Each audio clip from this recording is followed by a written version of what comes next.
Okay, hi, I'm Amani, and I'm also advocating for changing the gambling age to 21 on reservations. I'm going to focus on two main points, which are the lack of development, lack of brain development for those persons between the ages of 18 and 20, as well as the high risk for gambling addiction.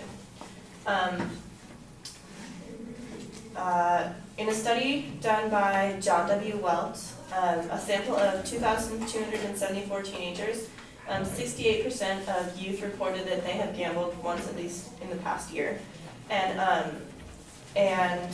that number is very high considering how illegal it is, especially for under the age of 18. And I'll start first with the lack of development for the brain.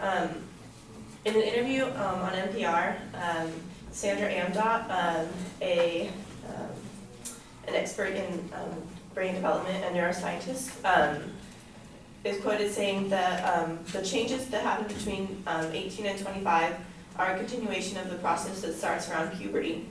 And the 18-year-olds are about halfway through the process. Their prefrontal cortex is not yet fully developed, and that's the part of the brain that helps you to inhibit impulses. Obviously, gambling is something fueled by impulsive behavior. There's always that, oh, I'll just bet one more time, and the lack of development in the prefrontal cortex for those 18 to 25 shows that their judgment is not as sound as it could be for those who are older and more mature. In addition to that, Melinda Beck is quoted in the Wall Street Journal saying, once again, the front part of the brain, called the prefrontal cortex, is one of the last regions to mature. It's the area responsible for planning, prioritizing, and controlling impulses. Teenagers are known to be impulsive and to not be able to control their behavior. And in an environment like a casino where there's liquor flowing and everything, it's obvious that teenagers are not responsible yet enough to handle being in an environment like that. And also, the National Institute for Mental Health, in an article called "The Teen Brain Still Under Construction," is quoted saying, scans suggest that different parts of the cortex mature at different rates. Area involved in the more basic functions mature first, and the parts of the brain responsible for more top-down control, controlling impulses, and planning ahead, the hallmarks of adult behavior, are among the last to mature.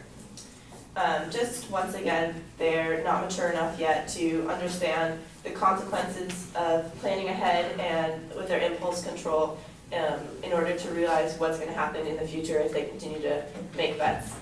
I'm going to move on to the high risk of addiction for teens. Dr. Rachel Goldberg, a leading expert on the prevalence of compulsive gambling, has demonstrated that 18 to 21-year-olds are 3 times more likely to develop problems with gambling. Additionally, in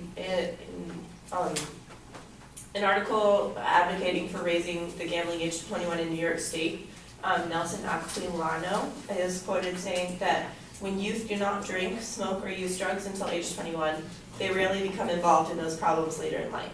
Similarly, according to researchers, delaying the onset of gambling behavior can reduce the incidence of problem gambling by teens.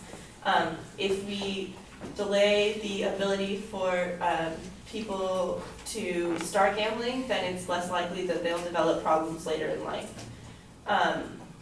In the same article, Dr. James Westphal is quoted, and he says, although the 18 to 20-year-old age group only comprises 8.2% of the total adult population, that age group makes up 22.5% of total adults with gambling disorders. Just like Dr. Westphal says, and just like Rachel Goldberg says, it's very likely that teenagers from 18 to 20 can develop gambling disorders far more than older adults can. And then also from the National Council for Problem Gambling, it is in the statistics, it says that it's generally accepted that people with one addiction are more at risk to develop another. Some problem gamblers also find that they have a problem with alcohol or drugs. And also, it's obvious that when it's a well-known fact that addicts for one substance or action become addicted to many other things. And if they lose an addiction to one thing, they often become addicted to another. In the article by Nelson Aquilano, he says, addiction professionals point to the protective factor.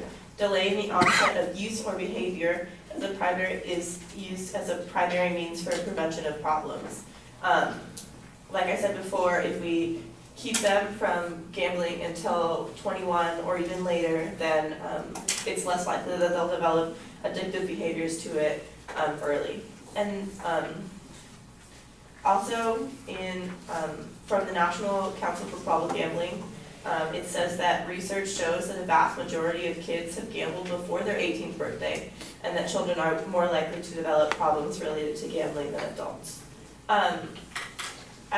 Just to sum it up,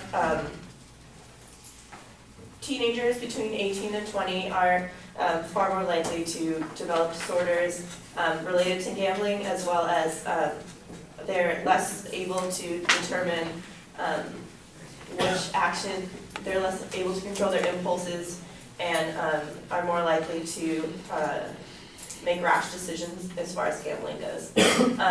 And just to wrap it up, in 1999, the United States commissioned a national gambling impact study, and they also recommended that all legal gambling should be restricted to those who are at least 21 years of age. Thank you.